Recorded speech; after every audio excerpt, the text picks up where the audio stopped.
अस्सलाम वालेकुम वरहमतुल्लाहि वबरकातुहू। जनाब अज दोस्तों की फरमाइश जनाब मक्खी चीनी माशाल्लाह पठ लियांदी ने, बहुत ही ज़बरदस्त और माशाल्लाह क्वालिटी वाली ने, मदरसा नस्ल दी ने और गब्बन माशाल्लाह पाठी ने 1.5 महीने की इंशाल्लाह कन्फर्म क्रास हो सी और साड़ी गारंटी श्योरिटी हो सी जनाब।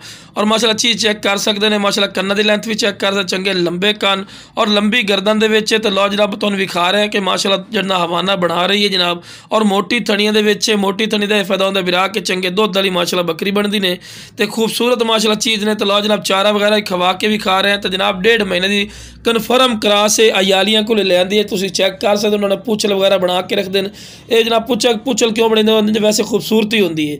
तो जनाब 1.5 महीने की करा सी ने। अगर तुम मंडियां चले जाओ या किसी अयाली को पुछो तो नाल दी 35,000 30,000 तो घट पट नहीं देंगे, लेकिन अपना बिल्कुल मुनासिब रेट ने, कोई ज्यादा रेट नहीं। जो बिरा शौक रखना चाहता जनाब, ये 2 दंद पट ने, यह भी बिरावान दस दे भी है। तो रेट ही बिल्कुल मकूल और जायज़ मुनासिब ने जनाब। चेक कर सकते हैं 2 दंद ने, 24 रुपया ही लवांगे। तो लो जनाब टोर फिर के भी खा रहे। तो रेट जनाब बिल्कुल मुनासिब जनाब 25,000 रुपया रेट करते पे हैं।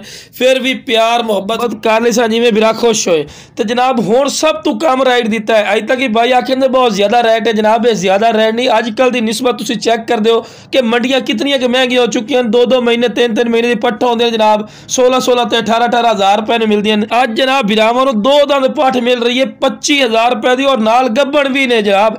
इस तो बाद बेनीफिट बिरा नहीं होता ने। तो लो जनाब टोर फिर के भी खा रहे हैं कि कोई लंगड़ी लुली नहीं जनाब। और माशाल्लाह बिल्कुल मुनासिब रेट दी माशाल्लाह पाठी और बिरा चंगे हाइट कद छोटे हाइट कद नहीं।